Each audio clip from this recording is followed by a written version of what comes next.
Selamat pagi, ketemu lagi dengan kita channel YouTube Bang Denny Tutorial.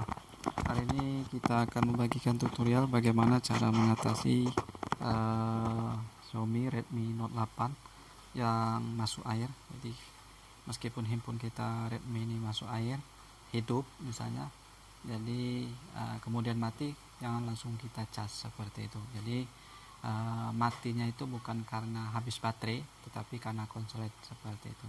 Jadi untuk mengatasi semua tipe handphone, jadi kalau misalnya masuk air, handphone masih dalam kondisi hidup, jadi tetap kita gunakan.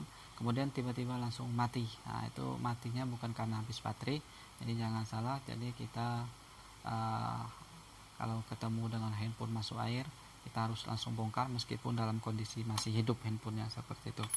Soalnya kalau hidupnya itu hanya sebentar, setelah airnya menjalar menjadi konslet setiap komponennya, maka handphone akan mati total seperti itu. Dan parahnya lagi, kita harus mengganti spare part. Kemudian parahnya lagi, handphone tidak bisa kita perbaiki. Kalau misalnya bisa 90% mau beli handphone baru lagi seperti itu.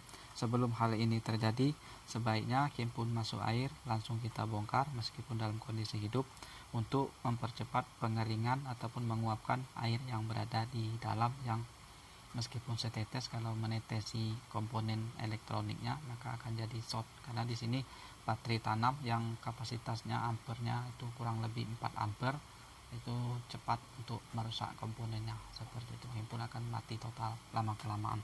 Jadi sebelum hal ini terjadi, langsung saja kita bongkar. Untuk bongkar back cover sudah kita bikin video sebelumnya, ataupun yang di playlist bisa cek cara bongkar backdoor untuk Xiaomi Redmi Note 8. Di sana sudah kita tutorial. Jadi sekarang kita langsung tutorial bagaimana cara membongkar komponen mesinnya supaya air yang berada di dalam bisa cepat kering, kemudian handphone akan kembali normal tanpa penggantian spare part. Langsung saja, kita hanya butuh obeng plus saja seperti itu. Tidak menggunakan solder ataupun yang lain, blower. Jadi intinya kita bongkar ini hanya untuk mempercepat pengeringan air supaya tidak terjadi short ataupun di bagian komponennya. Jadi kita tidak akan mengganti spare part, kemudian tidak akan keluar duit, dan ini pun akan kembali normal seperti itu. Jadi kita bongkar semua baut-bautnya. Ini sudah kita ada bongkar, tapi ini kita tutorial saja, siapa tahu teman-teman ada mengalami Redmi Note 8 itu pada intinya sama semua penangannya, itu adalah kita bongkar semua. Kebetulan ini tipenya Redmi Note 8, jadi langsung saja kita tutorialkan. Ini baut semua kita lepas dulu. Nah, siapkan tempat supaya bautnya tidak keleceran ataupun lari-lari kemana-mana, sehingga pada saat pemasangan baut ada semua, jadi tidak ada yang kurang seperti itu. Nah, ini kita gunakan obeng plus saja. Ini sudah selesai, kita langsung cabut seperti ini. Setelah kita lepas penutupnya, ini satu lagi, ada lagi baut di bagian sini, ada satu lagi. Jadi kita cek saja apakah ada baut lagi. Nah, di bagian sini kita harus lepas dulu kameranya. Jadi semua kamera kita lepas, fleksibel yang pertama, fleksibel yang kedua, fleksibel yang ketiga. Kemudian bisa kita angkat pelan-pelan, jangan langsung kita angkat, soalnya nanti ada lemnya yang masih nempel. Kameranya ada 3 buah, satu nempel di PCB lagi, satunya lagi. Ini sudah kita lepas. Kemudian kita bisa lepas dulu, yang pertama adalah fleksibel baterai, takutnya dia konslet. Kemudian fleksibel bagian bawah, kemudian bagian ketiga. Kemudian fleksibel antena kita lepas. Ini ada kita congkel menggunakan karter. Kemudian SIM tray-nya harus kita lepas terlebih dahulu supaya tidak nyangkut. Nah, sudah terlepas. Kemudian ini ada baut satu lagi, jadi hati-hati, jangan langsung kita angkat, takutnya ada yang nempel masih. Kemudian baru kita bisa angkat. Fleksibel sudah kita lepas semua, kita angkat. Antena sudah kita lepas. Ini fleksibel PCB nya sudah kita angkat seperti ini. Di sini kita bisa melihat ada kamera depan, kita lepas saja. Ini ada kita lepas, cabut saja. Kemudian kamera yang utama bagian belakang kita lepas saja. Ini ada lem, kita copot saja, lepas saja seperti ini. Kemudian di sini ada plat yang menempel, ini bisa kita lepas gunakan kalau ada air di bagian dalam bisa cepat. Nah, ini untuk CPU dan RAM-nya. Untuk anti panasnya, LED anti panas supaya dia cepat dingin untuk CPU-nya ataupun prosesornya. Ini sudah selesai. Di sini tidak bisa dilepas. Ini untuk SIM tray-nya tidak bisa juga dilepas. Kemudian soket-soketnya, kemudian bagian ini juga tidak bisa dilepas. Nah, kalau handphonenya kecebur, langsung saja kita lepas seperti ini. Kita lap menggunakan tisu dulu. Setelah itu baru kita keringkan menggunakan hair dryer seperti ini kita ada punya alat blower, jadi blower seperti ini. Kalau misalnya tidak ada, bisa gunakan hair dryer. Kalau tidak ada hair dryer, kita taruh di setrika listrik, ataupun misalnya tidak ada, bisa taruh di kompor supaya ada panas uapnya, ataupun misalnya siang hari bisa kita jemur seperti itu. Jangan kita cuci menggunakan cairan thinner ataupun alkohol, jadi kita keringkan terlebih dahulu cairannya, air. Setelah kering baru kita sikat seperti ini. Nah, biasanya handphone akan kembali normal. Kita sikat dulu, kita cek mana yang paling parah untuk terkena airnya. Biasanya ditandai ada putih-putih yang di bekas air yang menjadi teroksidasi, itu seperti itu mungkin istilahnya, saya tidak ngerti. Mungkin ada putih seperti itu yang kerak, air yang sudah dialiri listrik. Kemudian kita jemur tadi, kita keringkan ya, dia menjadi pasir seperti itu. Nah, seperti itu semuanya kita balik, jangan sampai ada yang terlewatkan. Ini 3 kali proses, kita jemur lagi, misalnya kita hair dryer ataupun kita setrika, taruh di kompor misalnya, sudah panas ini, baru kita bersihkan dulu, kita diamkan sebentar, sudah itu baru kita bersihkan seperti ini. Berulang kali sampai 3 kali di semua soketnya, di semua IC-nya kita cek secara fisik manual, tidak ada yang bekas air di soket-soketnya. Kemudian kita lanjut di bagian yang bagian bawah. Di sini soketnya aman, tidak ada yang karat. Kalau bisa ada basah kita keringkan juga. Kemudian di bagian LCD tidak ada yang karat ataupun korslet, tidak ada. Di bagian on off jika tidak kita ada yang karat, kita bersihkan.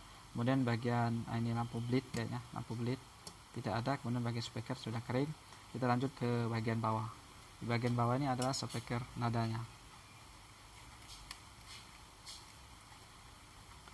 Ini cukup simpel kalau mengatasi handphone yang masuk air. Meskipun sebentar misalnya kecebur di bak, langsung kita angkat, tapi handphone masih kondisi hidup, tetap kita gunakan. Nah, itu salah besar. Jadi kalau misalnya kita biarkan, jadi kalau masuk air seperti itu, meskipun handphone masih hidup, kita harus lakukan pembongkaran untuk mengeringkan airnya, karena di bagian dalam ini bisa jadi dia terjebak air. Bagian luar sudah kering, tapi air bagian dalam terjebak, sehingga lama kelamaan akan menjadi konslet di bagian PCB, itu langsung mati total. Kemudian kita perparah lagi, kita cas. Nah, kita anggap itu habis baterai, rupanya bukan habis baterai karena konslet. Nah, itu jadi lebih parah. Di bagian bawah ini kita lepas, sudah kita lepas bautnya. Nah, ini kita cek fisik, kalau misalnya ini konektor casnya aman, misalnya kita bisa lepas dulu untuk antenanya, fleksibelnya, penghubung. Kita ada baut satu misalnya di sini, kemudian bisa kita angkat sedikit seperti ini. Kita congkel saja, kalau misalnya tidak bisa, kita bisa gunakan karter. Nah, ini adalah PCB, mic, dan cas. Dia ada 3 komponen. Ini kalau misalnya belum pernah dibuka, mungkin agak seret sedikit. Kita cek fisiknya. Di sini kalau misalnya masih original ada karet biasanya. Kalau misalnya belum tidak ada original, dia tidak ada karet. Ini masih original karena ada lem. Kemudian karetnya saja dilepas, ini juga karetnya juga dilepas seperti ini. Kayaknya kalau misalnya ada bekas air, kita keringkan sama kayak kita membersihkan bagian atasnya seperti itu. Jadi kalau sudah aman, kita cek aman, kita langsung pasang lagi seperti ini. Kemudian kita pasang antenanya, kita rapikan. Ada bautnya tadi satu, kita baut dulu. Kalau misalnya kita rapikan, dudukkan antenanya supaya pas. Kalau lepas, nah, kita pasang. Kalau misalnya lepas, kemudian kita pasang untuk bagian bawahnya antena. Ini antena beserta speaker nadanya atau buzzer loudspeaker. Ini sudah kita anggap selesai di bagian bawah. 3 kali proses, misalnya kita cek fisik, tidak ada bekas air, aman. Kemudian karat sudah kering, kita bersihkan tadi. Ini kita sudah anggap bagian bawah sudah selesai. Kemudian kita langsung masuk ke bagian atas. Ini sudah 3 kali proses, kita tutup kembali semua komponen yang kita lepas tadi. Misalnya ini ada satu, kemudian di sini ada kamera yang depan ini tadi. Nah, ini kamera yang depan. Kalau kamera depan sini kita pasang, tekan saja. Kemudian kamera yang belakang dia agak lebih besar, nempel seperti ini. Nah, kemudian kamera depan tadi, kemudian kita pasang. Setelah itu kita pasang, kita paskan untuk kamera depannya supaya masuk. Kita paskan untuk LCD, pasang. Kemudian kita baut yang di bagian yang kita buka tadi, baut di bagian sini satu. Jadi sesuai yang kita buka tadi, di mana bautnya di situ, kalau perlu kita videoin. Kemudian sudah kita anggap selesai, ini kita pasang. Nah, untuk bagian atas seperti ini, dia bagian atas sub. Nah, ini ada tanda panah dia ke atas, jadi jangan kebalik, dia ada panah ke atas, berarti bagian atas. Rasanya tekan saja seperti ini. Ini sudah kita selesai, kita pasang kamera yang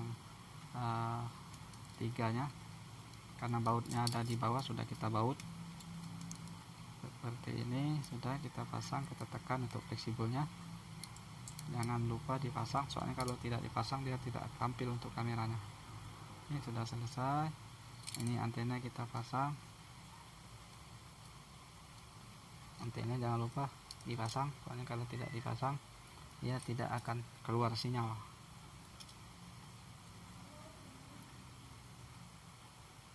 Ini semestinya kita pasang di luar supaya cepat. Kalau ini agak repot karena dia agak kencang. Nah,